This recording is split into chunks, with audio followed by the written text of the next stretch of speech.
Hello students, आज हम gender, school and society विषय के अंतर्गत अध्ययन कर रहे हैं। लिंग, विद्यालय और समाज। छात्रों, आज का हमारा टॉपिक है शिक्षा के अनौपचारिक अभिकरण के रूप में समुदाय यानी कम्युनिटी। आज हम छात्रों इसमें समुदाय का अर्थ, परिभाषा आदि के विषय में और शैक्षिक कार्य आदि के विषय में जानेंगे। पहले हम देखते हैं समुदाय का अर्थ और परिभाषा क्या है। समुदाय एक साथ कार्य करना है। समुदाय का अर्थ एक साथ कार्य करना है। समुदाय एक निश्चित भौगोलिक भूखंड पर कार्य करने के सामान्य तरीके और सामान्य आदर्शों को प्राप्त करने के लिए एक साथ रहने वाले जनसमूह की ओर संकेत करता है। ठीक है। समुदाय को अंग्ल भाषा में कम्युनिटी भी कहते हैं, जो काम तथा म्यूनिस दो शब्दों से मिलकर बना है। इस प्रकार समुदाय का अर्थ व्यक्तियों के उस पड़ोस से है जिसमें वे रहते हैं। समुदाय दो या दो व्यक्तियों का ऐसा समूह है जो एकता की सामुदायिक भावना को जागृत करता है। समुदाय का क्षेत्र छोटे से छोटा भी हो सकता है और बड़े से बड़ा भी हो सकता है। सामान्यतः समुदाय का क्षेत्र उसके समुदायों की आर्थिक, सांस्कृतिक तथा राजनीतिक समानताओं पर निर्भर करता है। अतः एक गांव, एक नगर अथवा राष्ट्र में दो या दो से अधिक जितने भी व्यक्ति एकता के सूत्र में बंधकर सामान्य उद्देश्यों को प्राप्त करने के लिए सामान्य जीवन व्यतीत करते हों, सभी मिलकर समुदाय का निर्माण करते हैं। ठीक है छात्रों, अब हम समुदाय की कुछ परिभाषाओं के विषय में देखते हैं। के डेविस के अनुसार समुदाय एक सामाजिक जीवन के सभी पहलुओं को आवृत करने में सक्षम सबसे छोटा राज्य क्षेत्रीय समूह है।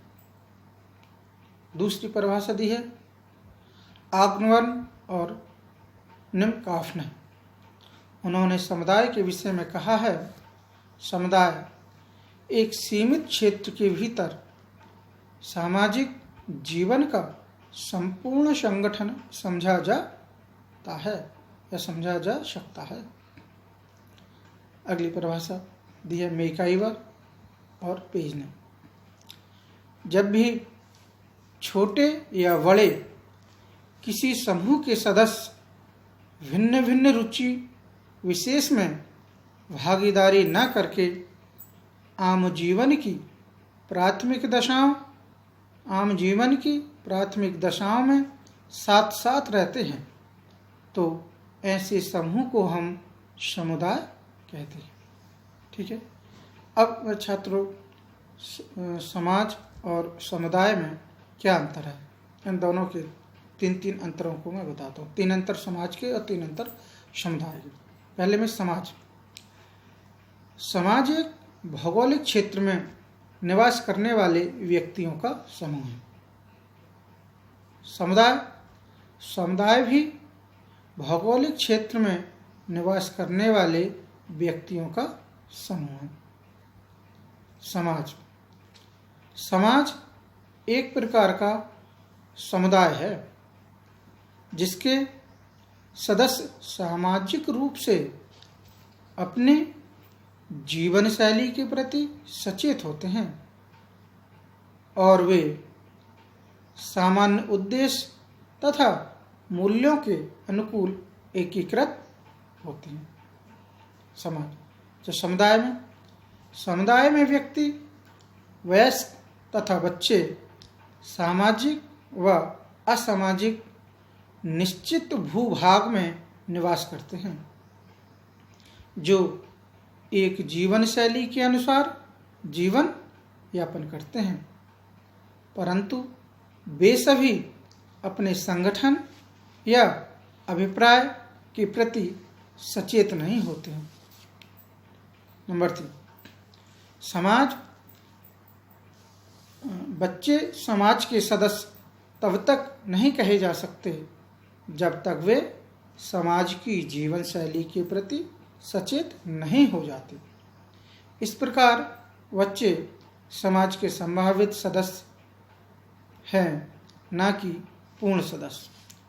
ठीक है, अब हम देखते हैं समुदाय। बच्चे समुदाय के सदस्य होते हैं। तो छात्रों, हमने समाज और समुदाय के तीन अंतरों के विषय में जाना। हम देखते हैं लैंगिकता हेतु समुदाय के शैक्षिक प्रभाव।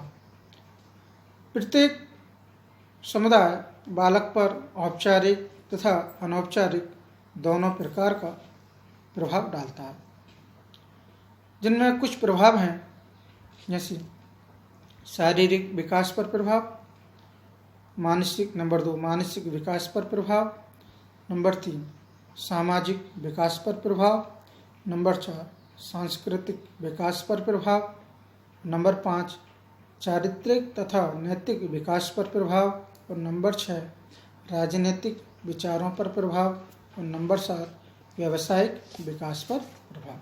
ठीक है छात्रों, अब हम देखते हैं समुदाय के शैक्षिक कार्य।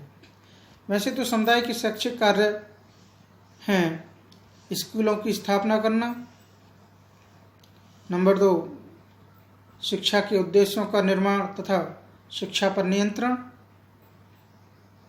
सार्वजनिक शिक्षा की व्यवस्था करना, पाठ्यक्रम का निर्माण करना, व्यावसायिक तथा औद्योगिक शिक्षा की व्यवस्था, प्रौढ़ शिक्षा, स्कूल या विद्यालयों के लिए धन की व्यवस्था आदि करना, ये समुदाय के शैक्षिक कार्य हैं। इनमें से 1-2 कार्यों का मैं वर्णन करता हूँ।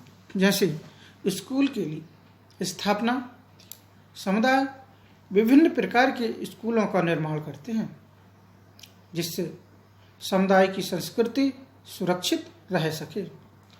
बहुत से समुदाय तो अपने निजी सांप्रदायिक स्कूलों की स्थापना भी करते हैं, जिनमें बालकों के अपने संप्रदाय विशेष की सेवा तथा कल्याण के लिए प्रशिक्षित किए जा सकें।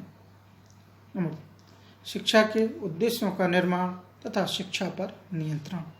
समुदाय शिक्षा के उद्देश्यों का निर्माण करता है तथा उन्हें प्राप्त करने के लिए विभिन्न स्कूलों में प्रदान की जाने वाली शिक्षा पर नियंत्रण भी रखता है। सार्वजनिक शिक्षा की व्यवस्था। समुदाय शिक्षा के विभिन्न स्तरों को निश्चित करता है तथा सार्वभौमिक शिक्षा की व्यवस्था भी करता है। अगला, पाठ्यक्रम का निर्माण।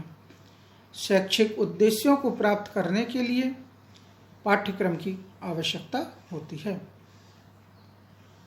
अतः समुदाय आधारभूत पाठ्यक्रम तथा शिक्षा संगठन की रूपरेखा भी तैयार करता है। तो छात्रों, आज हमने समुदाय के अर्थ, परिभाषा, समाज और समुदाय में अंतर, इनके प्रभाव और शैक्षिक कार्य के विषय में अध्ययन किया है। आशा करता हूँ आपको समुदाय के विषय में आज भली भांति ज्ञान प्राप्त किया होगा।